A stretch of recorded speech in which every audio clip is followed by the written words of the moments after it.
Episode 7's House of Asmodeus is a truly wonderful song. What I loved about it most, though, was the way that the subtext in the expressions and gestures said even more than the lyrics themselves. Due to the song being a bit too much of a bop, there were messages that many might have missed. As such, I've taken it upon myself to break down all the parts of the sequence concerning Blitz and Stolas. Also, please subscribe to ensure that you don't miss out on any Helluva Boss theories, and to prevent my channel from fading into the algorithm.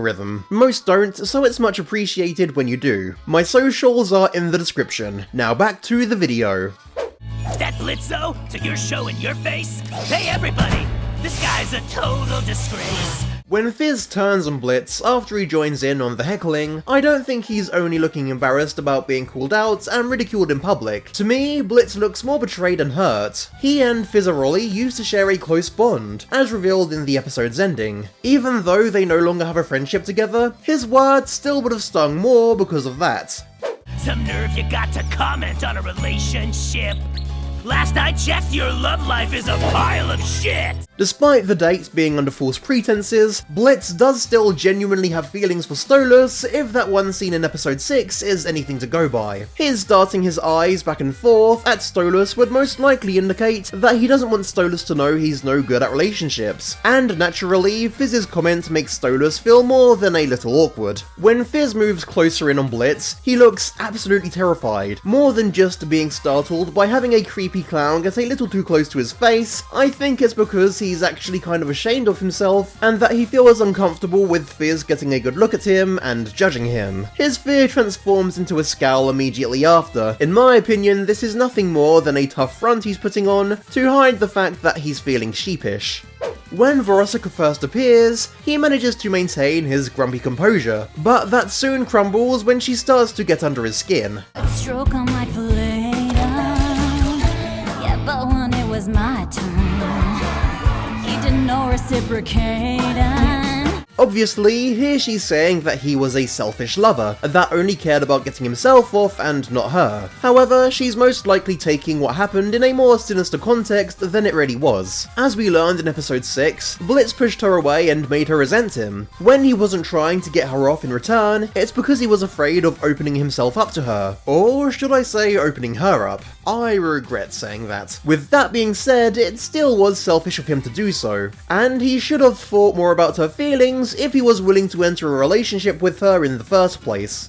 A selfish imp in the sheets, and just as bad in the streets, a reckless, heartbreaking freak.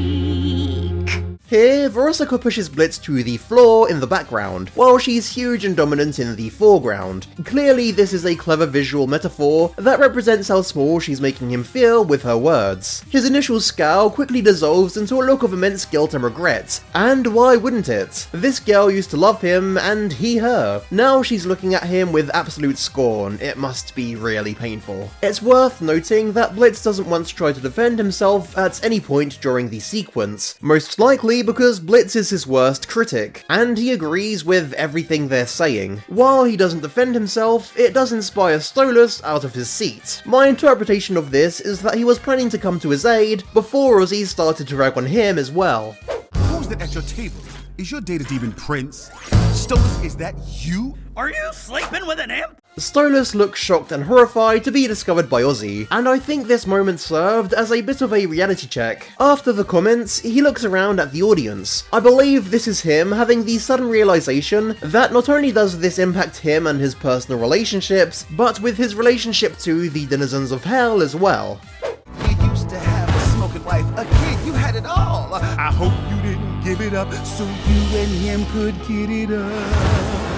Stolas was already feeling like shit about his family leaving, but I think the fact that in his mind he could actually see Stella and Octavia leave him suggests that only now is it truly sinking in what he's lost. However, OZZIE'S words don't exactly reign true. While Stolas' family certainly have left him due to cheating with Blitz, I strongly doubt it was only for sex, given how much he cared about impressing Blitzy and trying to converse with him. He was eager for this date, not just the sex after. With that being said, Stolas does have sex on the brain so much to the point where Blitz feels like that's all he wants him for. Stolas knows he's doing this, so he can't really argue back.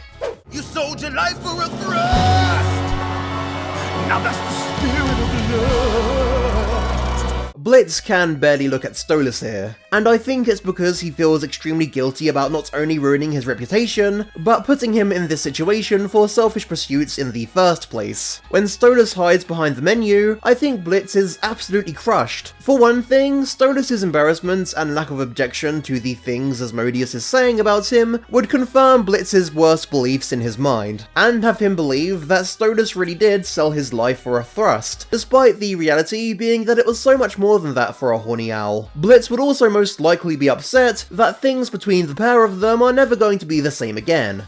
Despite Moxxie and Millie's part of the song being straightforward, they do serve the very important purpose of creating a contrast between Eminem's relationship and Stolas. The healthiness of their relationship accentuates the flaws with the, at the moment, toxic one. That's why it's so powerful and painful when Stolas extends his hand to comfort Blitz, only for Blitz to reject it. Here, Blitz has given up on having anything like Moxxie and Millie have with Stolas. With all of this being said, I totally believe they'll work out eventually, damn it.